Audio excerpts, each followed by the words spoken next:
Our project began when I developed a Big Six research lesson on endangered species for a fourth grade class. I had started by reading a book to them about endangered animals, and I realized that it had so much potential to involve other teachers, and that's why I decided to collaborate with Ms. Reid. And we took, at the time, fourth grade has animal adaptations. So we had been studying different habitats and adaptations that animals had. And we had also been doing a project around the world where our kids went to different places around the world using Google Maps. And we would look at the animals there, the different type of animals, things that we hadn't heard of before. So it really was a nice combination of the two projects.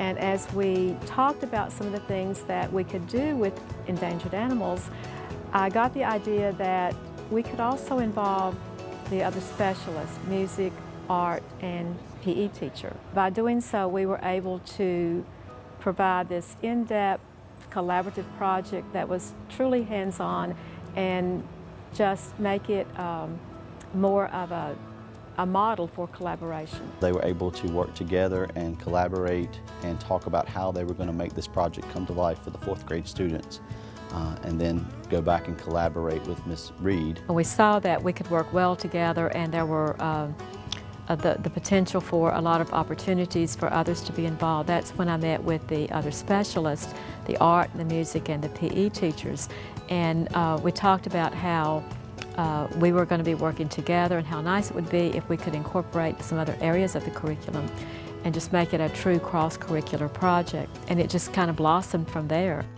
These are kids that have grown up, so they were really comfortable with each other. They were really good at working.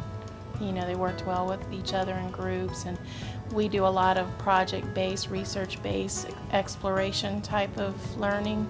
So it was really a natural, that's the way they like to learn. And that is where our fabulous specialists came in. As we collaborated, we were able to identify the standards of our curriculum that we could address in this project. And everybody came up with an activity that they could do.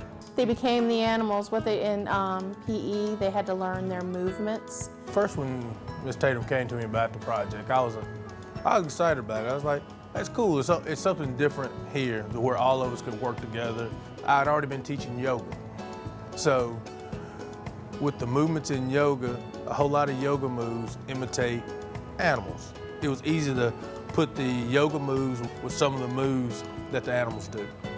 The art teacher decided that her activity, her contribution to the students in this project would be that the students would create an animal mask. So as part of their research, they had to gather some pictures of their animal for their book.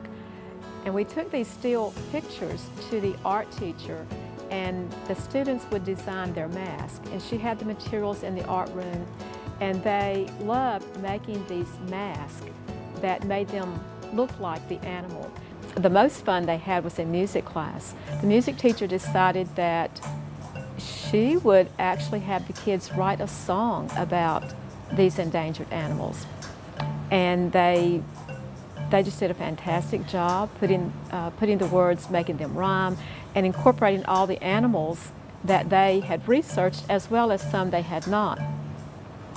Then the music teacher actually put those words to music and helped the kids practice with that song, and they performed their song to music, and it was just truly a phenomenal thing. How can we help it? What is it?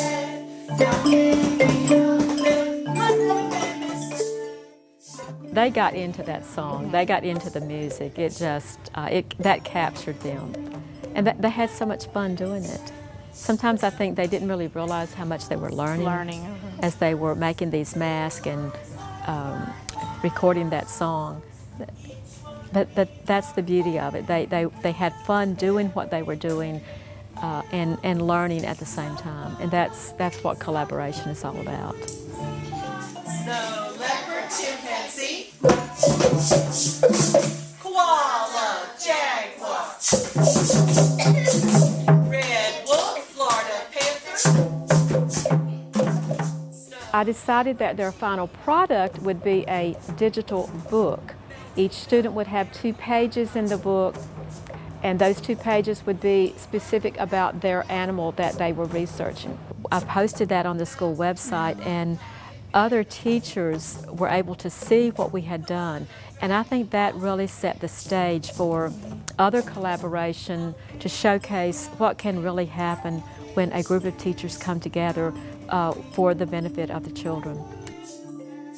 It's easy to show, like when parents come in, we can show them what they're doing as opposed to a piece of paper with a grade, you know, so they can really see their child learning.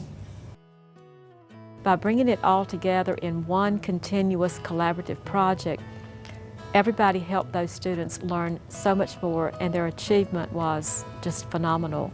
They're being inspired to be creative, and because they're able to have that creative side of them, they're able to not only be creative, do the research, and learn from what they're doing, but also enjoy it while they're doing it. It starts with talking to your specialists and explaining what you're doing and see how they can help you.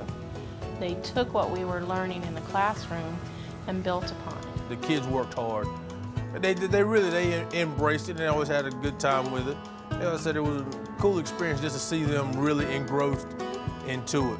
It doesn't have to be 5 teachers. A collaboration can be between 2 people in 2 different subject areas. It can be 5 people, or it can be school-wide. Our teachers are now becoming facilitators of learning versus just being a teacher standing in front of the class and lecturing to them. Use every opportunity that you have. Look at your curriculum, look at your standard course of study, and look and search for opportunities where the media specialist can collaborate with the classroom teacher, either one-on-one or in small groups.